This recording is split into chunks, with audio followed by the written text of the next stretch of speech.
لیکن اگر عثمان بزدار صاحب نیب کو مطمئن کرنے میں کامیاب نہیں ہوتے اور نیب ان کے خلاف انکوائری کا آغاز کر دیتا ہے تو پھر ان کی ہلاکی پوزیشن بہت خراب ہو جائے گی.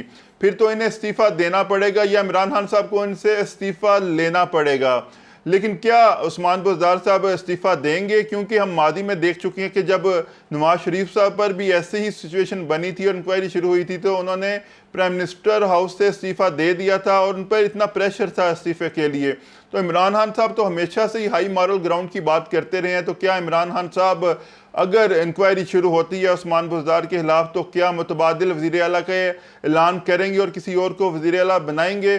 تو یہ بھی ایک پی ٹی آئی کے لیے آئندہ آنے والے دنوں میں ایک چیلنج ہوگا. اس کے علاوہ ہم ماضی میں بھی دیکھ چکے ہیں کہ علیم خان صاحب جب ان کے خلاف انکوائری کا آغاز ہوا تھا اور سبطین خان جو صوبائی وزیر ہیں ان کے خلاف جب انکوائری کا آغاز ہوا تھا تو ان دونوں نے استعفیٰ دے دیا تھا یا لے لیا گیا تھا.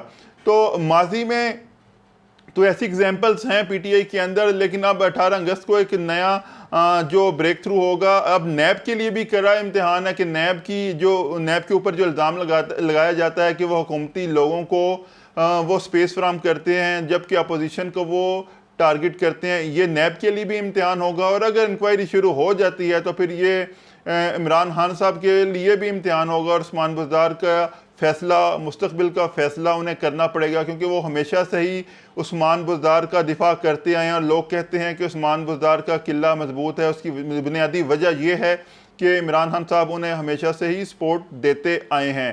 لیکن آج جو فواد چودھری صاحب ہیں وہ ماضی میں بھی عثمان بزدار کی پرفارمنس پر تنقید کرتے رہے ہیں, لیکن آج بھی انہوں نے ایک انٹرویو کے دوران ان کا یہ کہنا تھا کہ اگر عثمان بزدار وزیر اعلیٰ بن سکتا ہے تو کوئی بھی وزیر اعلیٰ بن سکتا ہے. ان کا یہ کہنا تھا کہ اگر عثمان بزدار کی جگہ کسی اور کو وزیر اعلیٰ بنانے کے لیے انتظامات کیے جاتے ہیں یا انتخاب کا رستہ اختیار کیا جاتا ہے تو پوری کی پوری اسمبلی ہی وزیر اعلیٰ کا امیدوار بن سکتی ہے.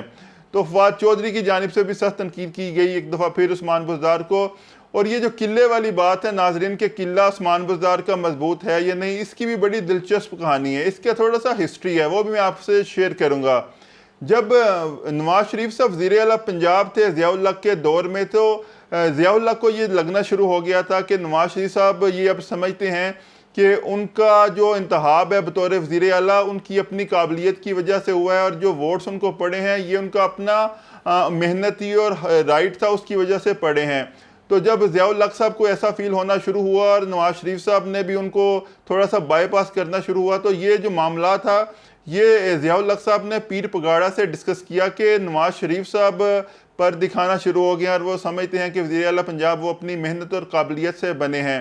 تو پیر پگاڑا کا کہنا تھا کہ کوئی مسئلہ نہیں ہے, نواز شریف صاحب کو درست رستے پر لایا جا سکتا ہے. اس کے بعد انہوں نے یہ ٹاسک دیا یوسف رضا گیلانی کو. یوسف رضا گیلانی اس وقت صوبائی وزیر پنجاب تھے. تو یوسف رضا گیلانی صاحب نے کیا کہ انہوں نے لاہور کے اندر ملاقاتیں شروع کر دیں, ایم پی ایس کے ساتھ ملاقاتیں شروع کر دیں اور یہ بات پھیلانا شروع کر دی کہ وہ وزیر اعلیٰ پنجاب کے امیدوار بننے جا رہے ہیں اور وہی وزیر اعلیٰ پنجاب ہوں گے نیکسٹ. تو یوسف رضا گیلانی صاحب پیر پگاڑا کے رشتہ دار تھے اور پیر پگاڑا کی ضیاء الحق کے ساتھ بڑی اچھی تھی. تو جو ایم پی ایس تھے انہوں نے بھی یہ سوچنا شروع کر دیا کہ لگتا ہے کہ پنجاب کے اندر تبدیلی آ رہی ہے.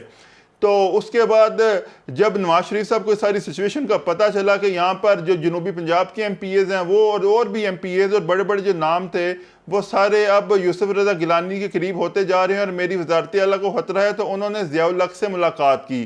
اس ملاقات کے اندر نواز شریف صاحب نے گلے شکوے کیے, ضیاء الحق صاحب نے ان کی بات سنی, اس کے بعد دونوں کے اختلافات دور ہو گئے. جس کے بعد ضیاء الحق کی جانب سے یہ بیان جاری کیا گیا کہ نواز شریف کہیں نہیں جا رہے, ان کا قلعہ مضبوط ہے. تو آج بھی عثمان بزدار صاحب کا قلعہ تبھی تک مضبوط ہوگا جب عمران خان صاحب ان کے ساتھ ہوں گے. جب عمران خان صاحب کا موڈ بدلا تو پنجاب کی وزارت اعلیٰ بھی بدل جائے گی. اس کے بعد پیر پگاڑا صاحب نے بھی اس وقت یہ بیان دیا تھا کہ نواز شریف کی جو بوری تھی اس میں سوراخ تھا اور میں نے اس سوراخ کو سی دیا ہے. تو یہ سچویشن تھی اور اسی وجہ سے آج بھی یہ سوال کیا جاتا ہے کیا عثمان بزدار کا قلعہ مضبوط ہے. تو عثمان بزدار کا قلعہ بیسیکلی عمران خان صاحب کی ان کو سپورٹ ہے.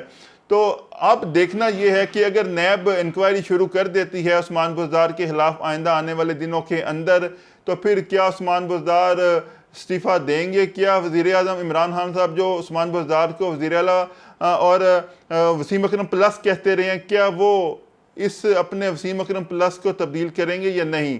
آج کے لیے ناظرین اتنا ہی، اپنا بہت خیال رکھیے گا اور میرے اس یوٹیوب چینل کو سبسکرائب کیجیے گا۔ اللہ حافظ۔